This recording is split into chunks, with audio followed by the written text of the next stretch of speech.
Yes? Is that working? Is it doing the thing? Why is it showing me my stream in full, like, 480p? I don't need that. I'm already looking at my stream.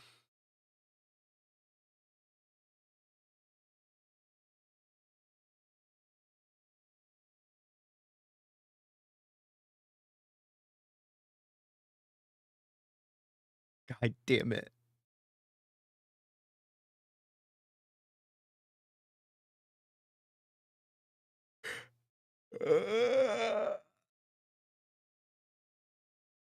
I have so much energy. Hi, everybody. I don't know why, but it automatically turns on my webcam every time I open OBS, even though I'm not using it. Am I? Hold on. Oh no, I totally am.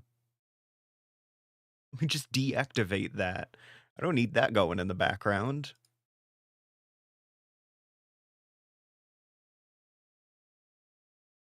I swear to God, where's YouTube? God damn it, I accidentally opened Audition. Fuck me.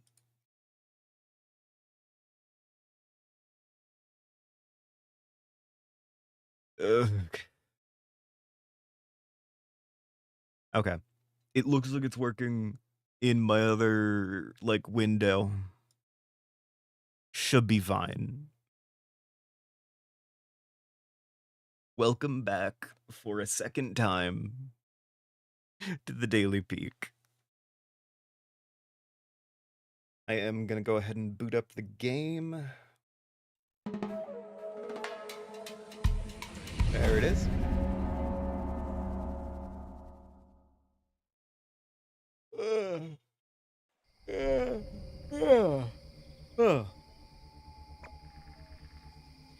And I need to open up my Spotify because otherwise my speaker's gonna keep going out over and over.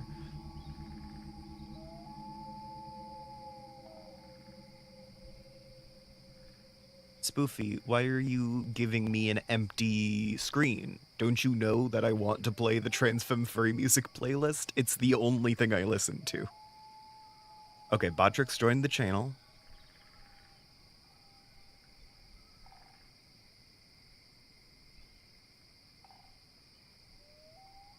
Lovely.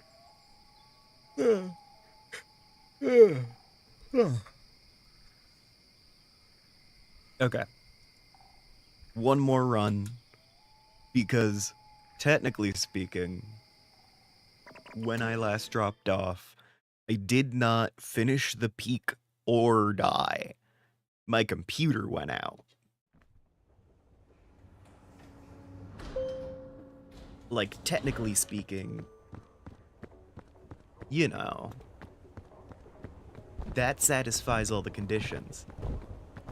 Or it doesn't satisfy any of the conditions. So Daily Peak ain't over.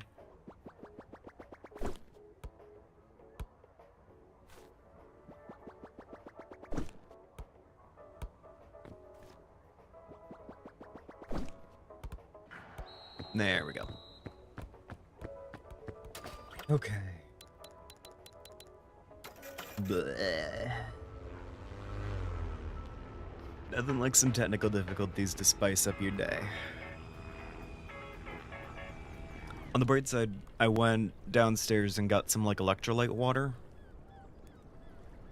So I'm not gonna just crack another energy drink for this. I'm fine. Yes, take 2. Thank you, Pyrite. Don't worry, I did shoot the basket. Just in case you didn't see. Okay.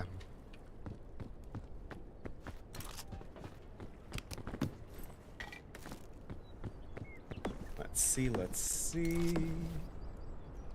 Yeah, I do not remember what I was talking about when things ended.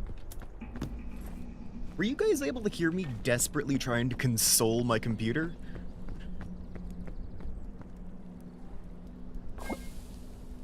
I don't know if that was, like, I don't know when the stream cut out, but, like, I spent a lot of time talking to my computer like a horse.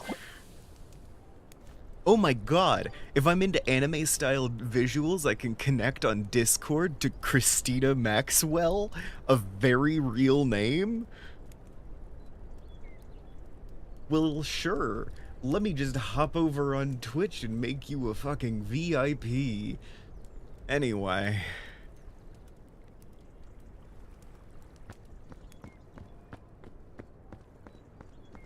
What? How did they find me? How did they find me so fast? I just started stream. It's been 5 minutes.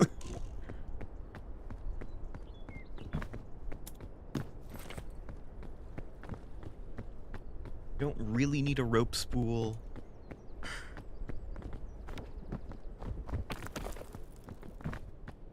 Oh, Pirate loves anime-style visuals. Sadly, you will have to rewind the stream a little bit if you want to see that Discord.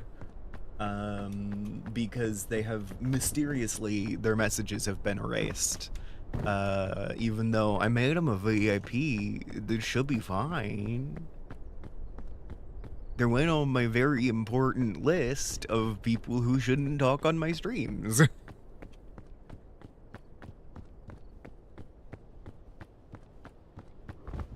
And I say that, it's more like a VIB list. Very important bots.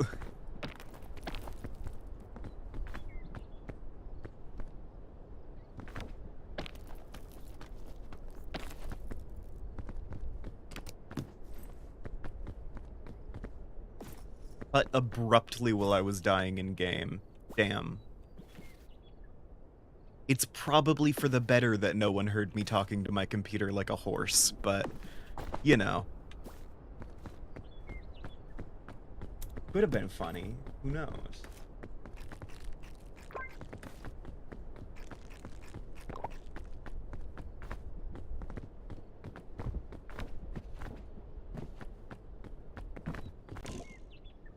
Alright, but yeah. Sounds like my computer cut off more suddenly than I expected. So it didn't just, like, the monitors didn't just go out. It was the whole thing. You'll love to see it. There was no indication that anything had actually gone wrong. Lovely! You'll love to see it!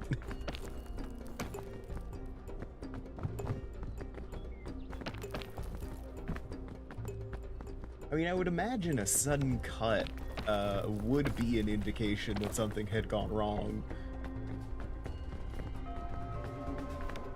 I like to imagine no one expects just kind of turning off the stream with no outro to be how I end it.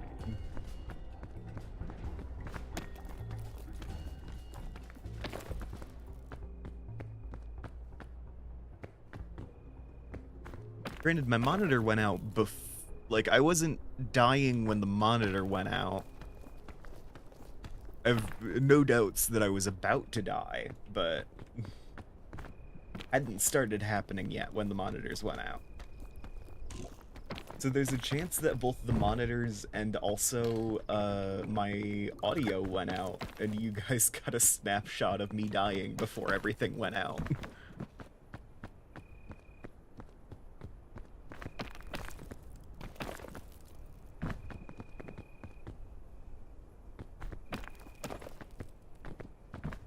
Who knows?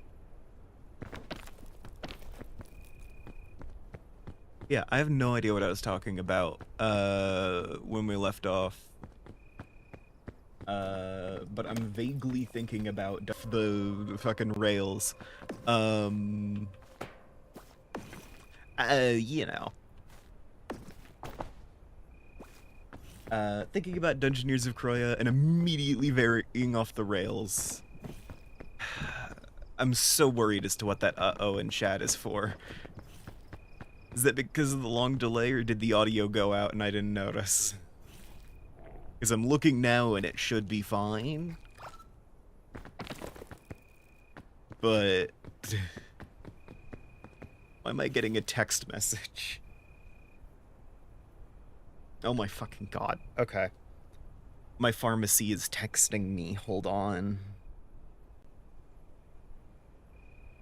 I'm getting you up questions from my pharmacy.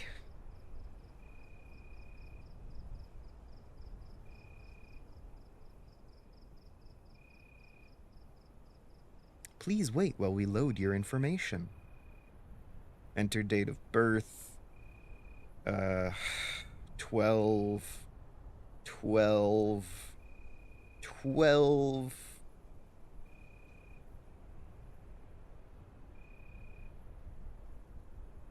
Yeah, no, continue to the web thing so I can answer the questions that you...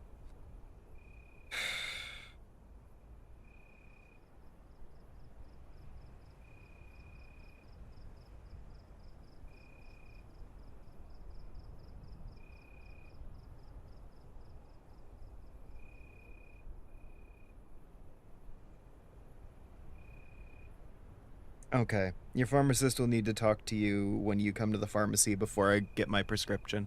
Oh, well. Oh, I'm sure that's fine.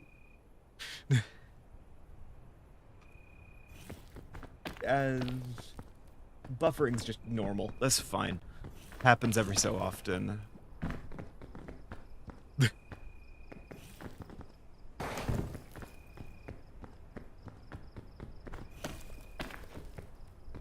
Literally had to stop in the middle of stream to answer questions from my pharmacist. So...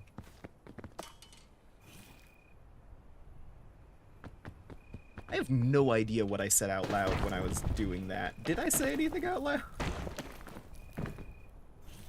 Because sometimes when I'm responding to questions in like a questionnaire, I will say them out loud and respond to them verbally as I type in the answers.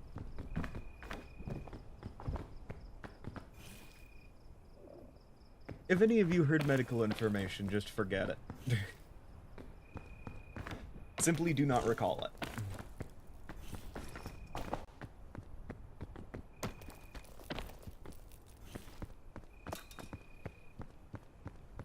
Okay, cool. Anyway, I don't remember what we were talking about when we left off. But I do vaguely remember talking about TTRPGs and Dungeoneers of Kroya specifically. And thinking about Dungeoneers of Kroya makes me think of the like main villains of every campaign I have ever run, the Dungeon Masters. And thinking about them makes my brain veer off the rails to the more recent tabletop game that I have been running, which features these characters. Because over on Ami's channel, By in Hell, I have been running a Fate Condensed game. And the same villains that I use for everything else are the villains in that. But they are like, you know, reclassifying how they act to fit into the type of story being told. Because that's a thing they do.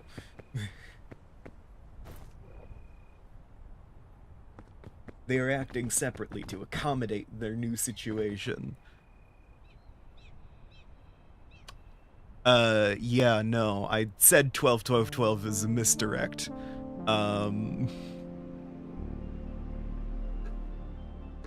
I do not think I was born in either 2012 or 1912.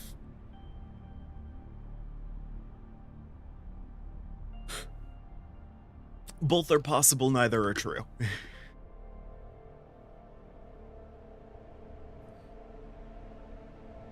But yeah, over in that, like, Magical Girls campaign, the Dungeon Masters are showing up, and they are doing so more overtly than they do early on in a lot of other campaigns.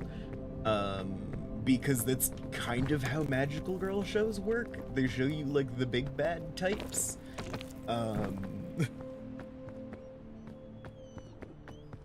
And, like, they turn up fairly early on. And here there's, like, 8 of them, so, you know. The goal is to introduce them relatively slowly over the course of several sessions.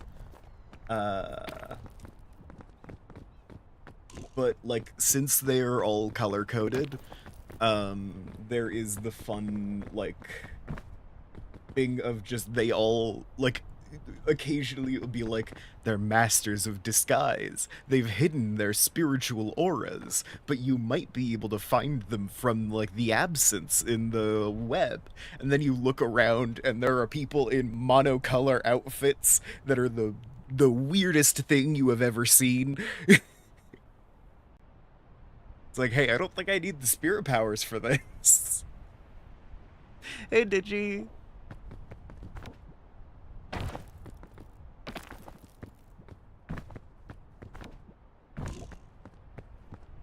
And like in character they acknowledge that they are like story characters effectively, and they are trying to act in line with the tropes of the media that they are a part of. So full on, in the most recent thing, the Dungeon Masters are like in combat, just kind of enduring, and fully like one of them is like, how long do we have to endure this? And the other is like, it's not our turn yet, you have to wait.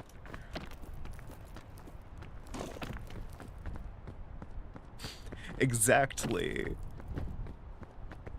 Like, the actual way that they were told to spot them is, oh yeah, there is a group of corruptors on the loose, and they are obviously very powerful, because they are able to corrupt spirits basically on a whim. But so far, they aren't detectable. So the spirit of, like, awareness was like, but maybe instead of looking for a very big source of power, we can look for a total absence of power of someone that is heavily concealing their presence. And they looked around and they found several people dressed in absolute monochrome, who were just kind of like walking out of a nearby hardware store having a short dialogue. And the person who spotted them was a sniper, the one with the spirit of awareness. And instead of like letting any kind of dialogue happen, she did just aim and shoot, which admirable.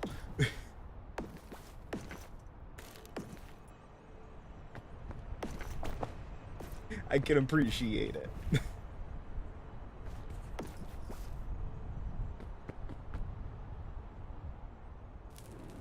But yeah, I do think it's very fun to give that like hidden power indicator, so I can both give them a way to spot these entities in the short term, and also set up an eventual reveal of like, oh my god, they're showing off their true power.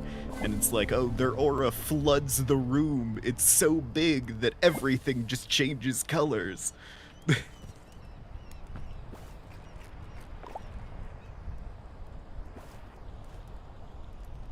That kind of thing. So yeah, setting up the eventual reveal of, oh my god, it's their true power and it's overwhelming.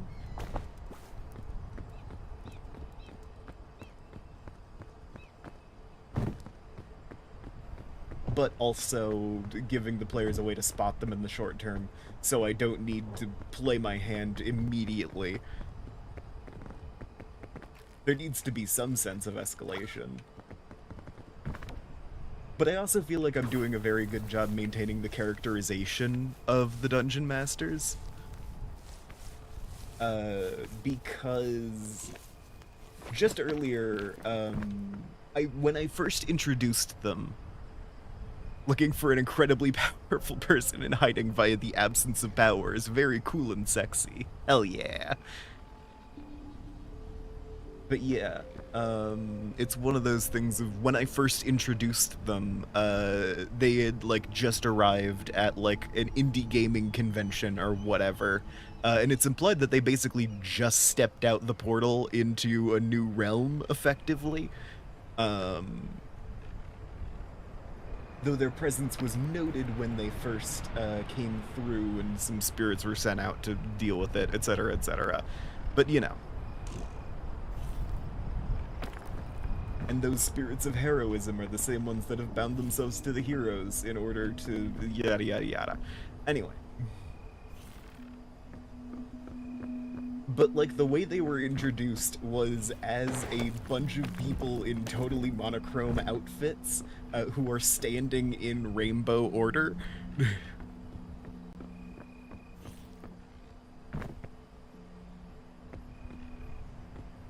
Because they are just like that.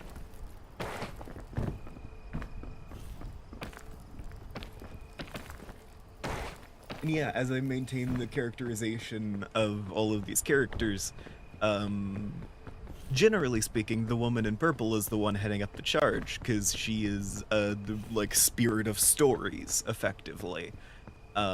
Which means that she's usually in charge when it comes to anything that's happening in a campaign, because it's all stories.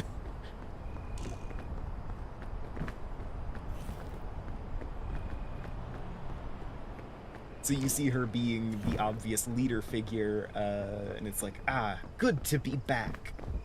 Now, let's fuck some shit up, shall we? Trying to blend in is no reason to not commit to the bit. Exactly. They decided to color code themselves, and they're gonna do it. At least the orange one is a little more subtle about it, because he also wears, like, browns and shit.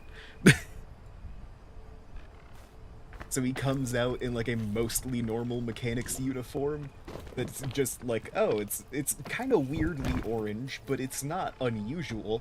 And then you spot, like, the woman in purple standing right next to him, and it's like, oh yeah, full, like, purple velvet suit with like a purple waistcoat and a purple dress shirt. She has a purple tie on and a purple top hat. It is the loudest, purplest thing you have ever seen in your life.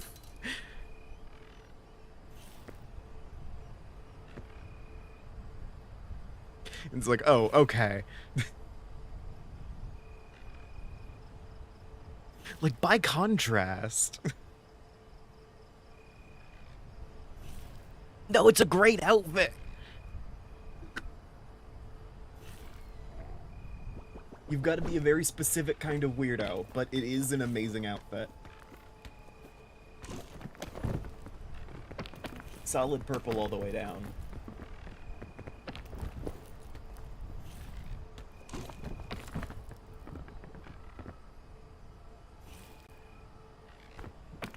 I struggled with that a lot more than I thought I would.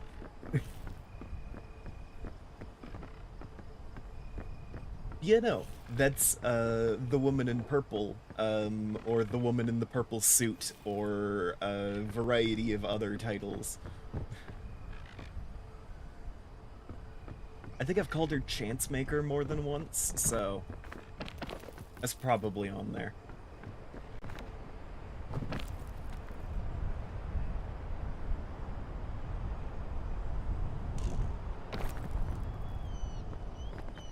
What?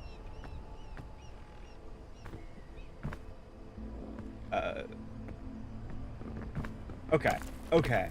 There's just a hitbox thing here with the mushroom. I was like, am I floating? Am I levitating?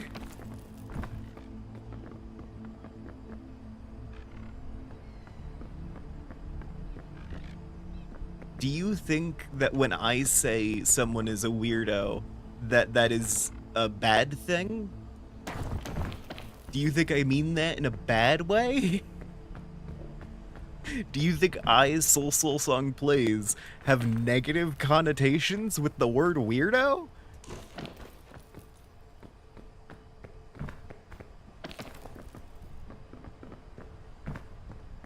But yeah, I'm doing my best to keep the characterization consistent of all of the dungeon masters, and the ones that have actually had roles so far are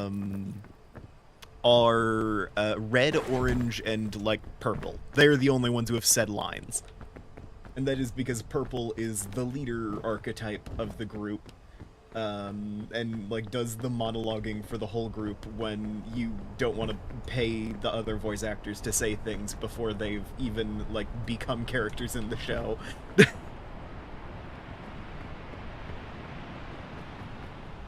So we have had Wrath Red turn up, and they are basically a little overly excited about the prospect of causing chaos is the general characterization. And while they are typically depicted as like creature of hate and righteous justice as parts of their character, I felt like that was too complex for the Magical Girl show, effectively. So I stuck with Chaos Causer because that feels like that's the most archetypical villain role of all of them, basically. And making Wrath Red the first one to turn up and like be a problem also means that you are dealing with when you like have this first mission, the thing you are dealing with is an out of control monster which can only be like reconciled by fighting it. There's no other option. So it's perfect for that introduction session because, you know, you don't want the players to be like questioning the morality of the things they're doing just yet. You want them to have the power moment of, oh, cool, I have powers now, and I'm a hero. So you create the rampaging out of control monster.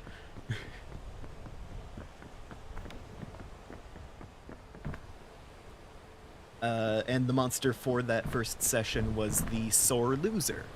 The like general plot of the thing was all of the characters were going to an indie gaming convention. And one of the characters, like the player characters, won the award and had a fun moment of like, oh yes, I've beaten you all so casually. And then we cut to the dungeon masters who turn up and it's like, ah, wonderful. Now we just need to find this world's heroes. How do we do that? Well, I suppose we could just make some monsters and they'll turn up eventually, right? Red, would you like to be the first?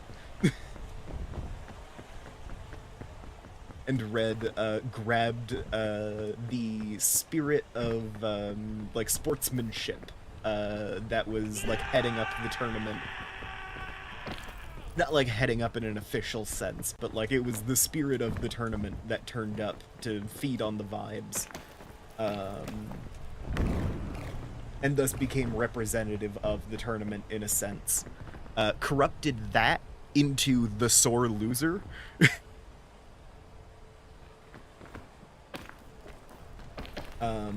And yeah, basically infused it with that wrath energy to make it into the kind of thing that you really can't reason with. The players were kind of stalked through the convention because they were the winners of the competition. So they were the target of the sore losers, like, ire. God damn it.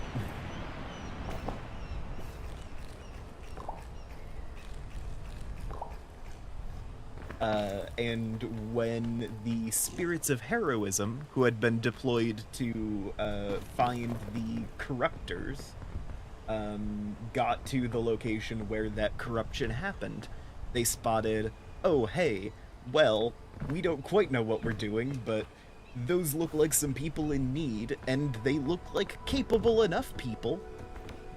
Let's get some mortal assistance. So they turn up and save our magical girl protagonists by giving them superpowers. Okay. To divert from my explanation of the magical girl story for a second, did you all just notice that a boom went off? Or a puff went off? Because a puff only goes off when it's hit by an item or an entity. And there's a few options there. Either a zombie has spotted me and set off a puff trying to get to me, or there is a beetle nearby and the beetle set off the puff. So I'm now on the lookout for a zombie.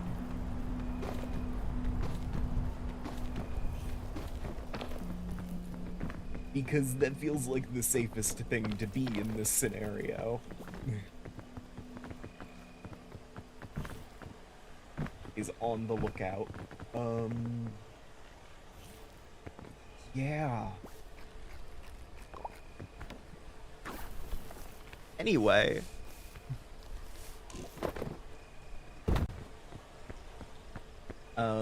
So that was the first session, was Wrath Red corrupting the tournament, and the players receiving spiritual intervention to save themselves and become the protectors of the city, seeking out these mysterious corruptors, who we saw the full set of, technically. Saw the 6 rainbow-colored ones. There is also a black and white one that didn't turn up for that bit.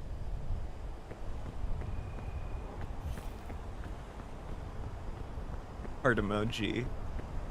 Hello if any of the players for that are watching this. Be afraid.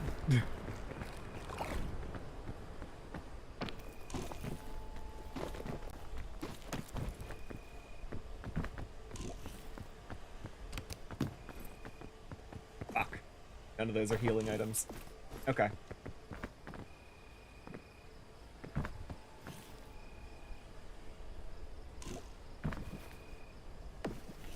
Oh wait, I have fuck. Reset. Plant flag. Just in case.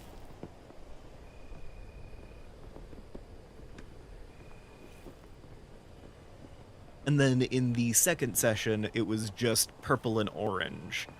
And purple was basically having a little dialogue with orange that was along the lines of if they hadn't been shot at immediately, which is still a very baller move, so it worked out.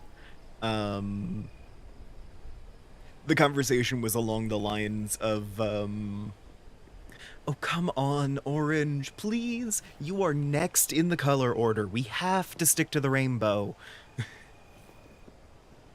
And Orange just being like, okay, fine.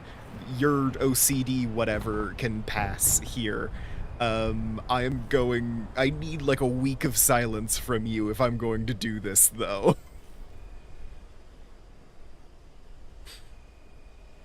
And then Orange corrupts the nearest spirit they have access to, which in the second session is the fountain spirit Ophelia.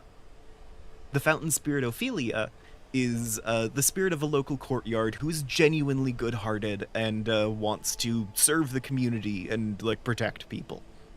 And they discover this in the Spirit of Ophelia side quest, wherein they named her. Ophelia was not her name before that started.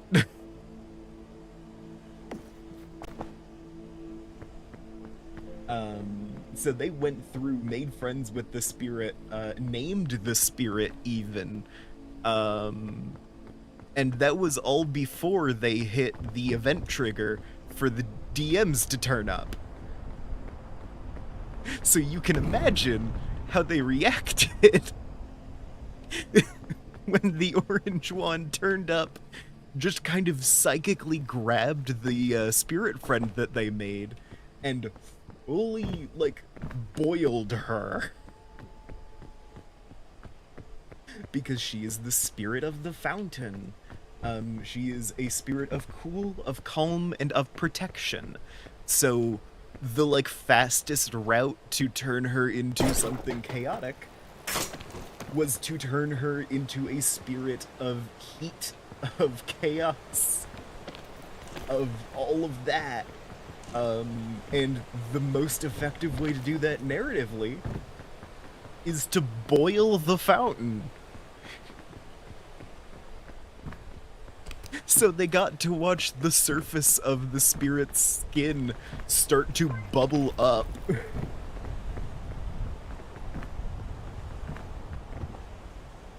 And a sound be emitted from her, which was somewhere between the sound of steam escaping into the air and the sound of a person screaming. Because I'm very mean.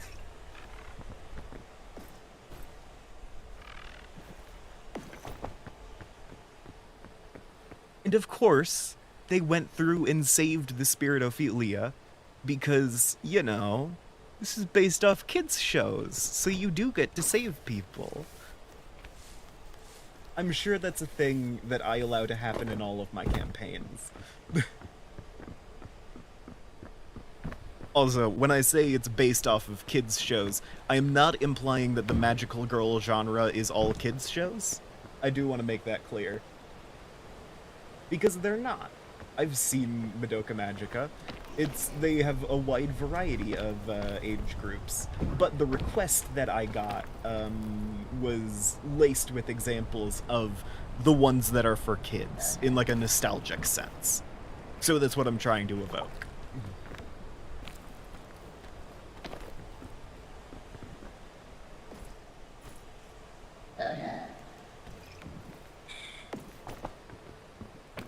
That was a zombie. Yeah, hi, buddy. Glad to see you, too.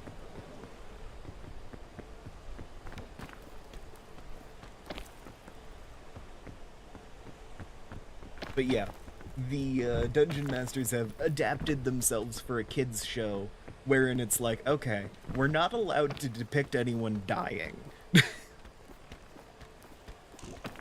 But we can still traumatize these kids.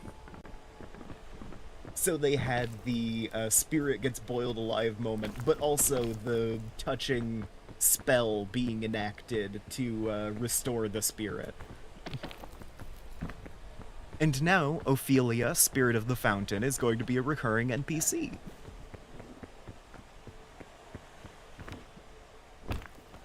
Her thing is, she really likes helping people, and is doing her best to do that, but since she is a spirit of a fountain who is, like, geographically limited to one specific plaza in the city, there's only so much that she can do. So notably, the fountain is, like, treated culturally as, like, a wishing fountain. The plaza is always, like, a little nicer than the weather outside of it, and it's a wonderful place to hang out. So a lot of people have attributed those attributes to a spirit. And whether the spirit was there before those attributes were attributed to it, or if the spirit was created by those attributes being attributed to the fountain, either way, she turns up. She is of the fountain, and she's trying very hard to make it an even nicer place to be. And so she has domain over that specific plaza and, like, nowhere else.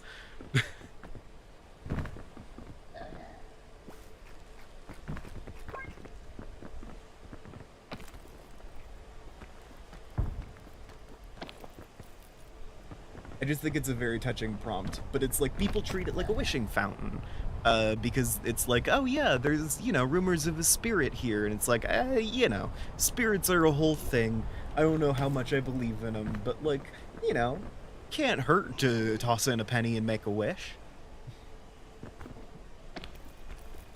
And, like, the players made several wishes, and the spirit reacted to them in real time, and was like, ooh, I don't know if I can do anything about your abusive mother unless she comes to the plaza.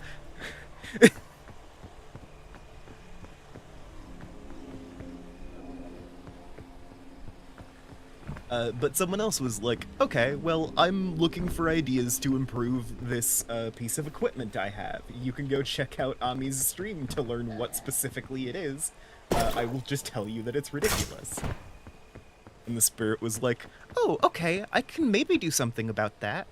Vanished and went off to go divinely inspire a nearby artist who was at the fountain people watching. And like doing sketches to, you know, get some anatomy practice or whatever. God damn it, I was really hoping you didn't see me.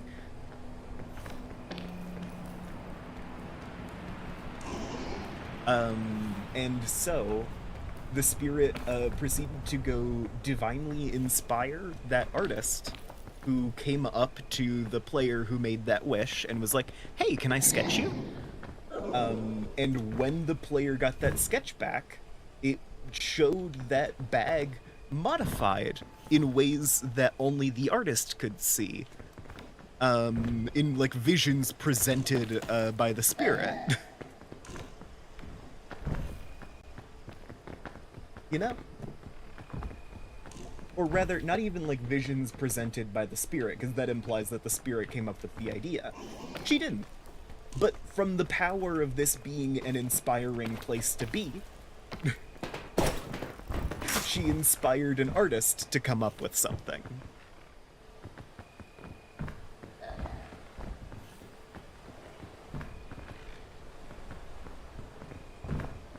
And like that's how she helped out the player with their wish. It's like, yeah, she's only got domain over this one specific plaza, but it's pretty decent control over this plaza. Fuck. Okay, I need to die real fast. No! Fuck. Okay, I wasn't surviving that anyway. But, I thought I had a checkered flag put down, and I just remembered that I already used it. Okay. But yeah, I had a very good time running that campaign and, like, playing out those things.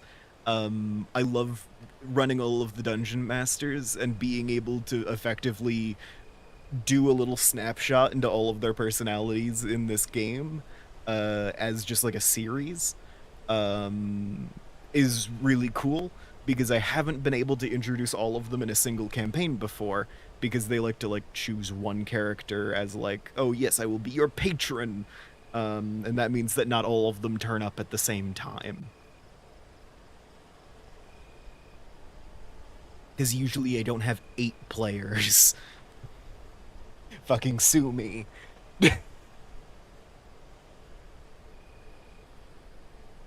So yeah, having them all turn up in this so I can introduce them sequentially is super cool. I am enjoying doing it. And I am enjoying building out these characters and doing all of this, like, improv RP stuff with this new group of people who I'm very glad that Ami introduced me to. I'm happy that it's being live streamed. It's the first of my campaigns to actually be live streamed. And yeah, I'm having a great time recently. Now, I will say, how could I not have double digits of players always? Pirate, I will kill you. I can't say that on YouTube, I don't think, but like... I'm having a great time. Yesterday was amazing. So much so that I got too excited, was out of breath shortly following the session, and got heart palpitations for the rest of the day, which wouldn't have been a huge thing, except I did have to go to the church to stream an Ash Wednesday service, which... there was a bit of a scare, because doing exercise when I already have heart palpitations tends to make them worse. So, I kind of made it just far enough to get to the tech booth, sat on the floor, and did not move for the rest of the service. I don't remember most of it. It's just blank space. Like, I've got some memory issues, but usually it is like gray out amnesia, where I can remember the events that have occurred, but not necessarily the emotions associated with them, or not in the proper, like, detail. Because my brain will filter that out. It separates them, mostly. Sometimes I can get emotions out of memories, but it's not common. It's more often than not, it's blank space in there. Um, anyway, yeah, no, this is total blackout. I don't know what happened during that service. I just have a half hour's worth of empty time.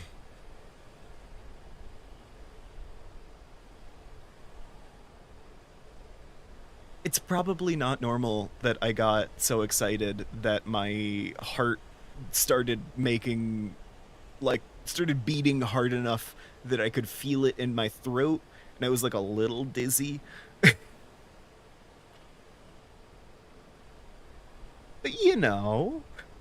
otherwise, it was a very fun day. I had a great time, at least.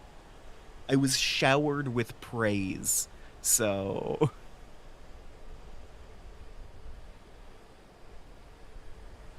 Because, yeah, I introduced both this spirit, Spirit of the Fountain, Ophelia, introduced one of the character dramas, which is the fact that the purple character has abusive parents, and introduced another DM and a plot point in that the spirits that have been corrupted can be restored to, like, their former glory,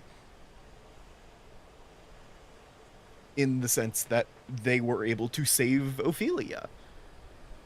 And in the future, they're probably going to be interacting with spirits more often.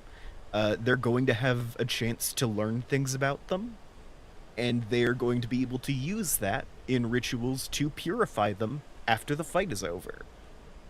Because the ritual doesn't actually have, like, specific components. It requires a few things. It requires a circle, it requires an offering, it requires a will working, and it requires words. That is it. It does not get more specific than that. It doesn't require a specific set of words, but people need to say something from the heart. Someone needs to have an expression of will.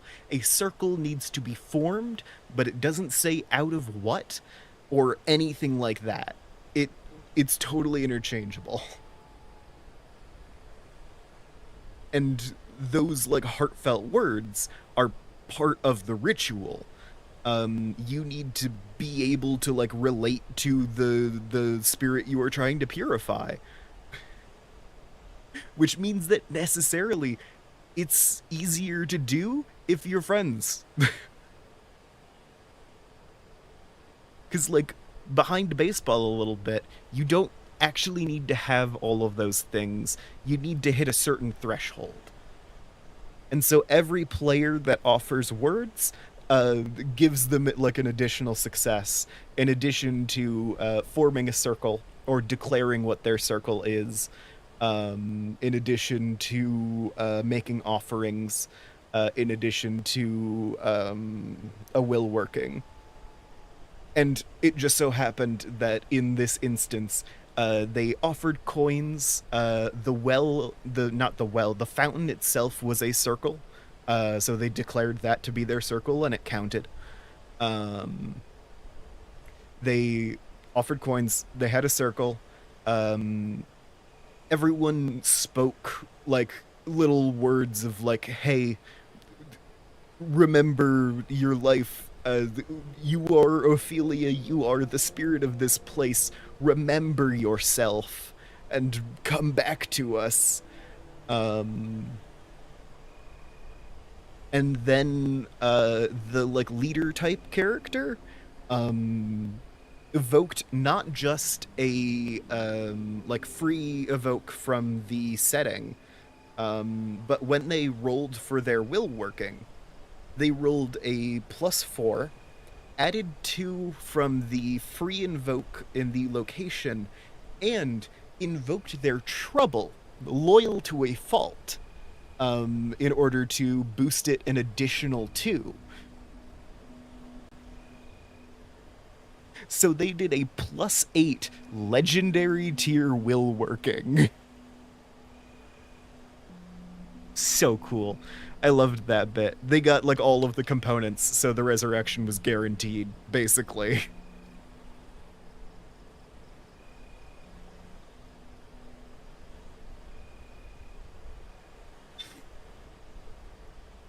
It was great. I loved that session. It was a great session. I had such a good time. I do still feel like I could have kind of separated stuff out a bit more, had like more distinct RP turns. So it could be like, yeah, we focus here, some stuff happens, we focus over here, some more stuff happens. So it like clearly divides things and makes people more confident to like step in with their RP bits. Because I got the sense where it was like, in a lot of cases, you can actually hear it happen in the offering of words of the ritual.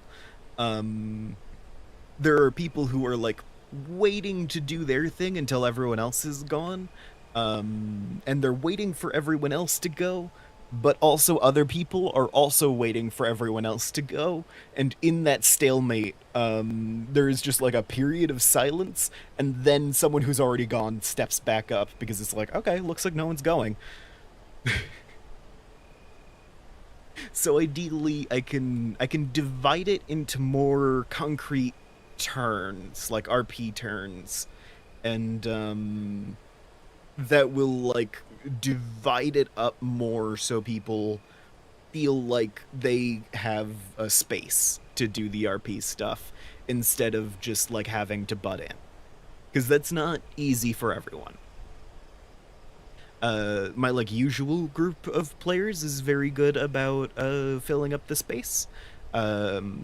But now that I'm like DMing a wider group of players and more people and all that, I'm seeing some of the weaknesses in my style that I need to sort out. There needs to be a little more structure in how I'm running it. So I'm gonna try and focus on that next time. But it was still a really good session. I still loved it. Anyway, I would like to thank everyone who came out for today's Daily Peak. I really appreciate your viewership, and I will see all of you guys next time. Bye.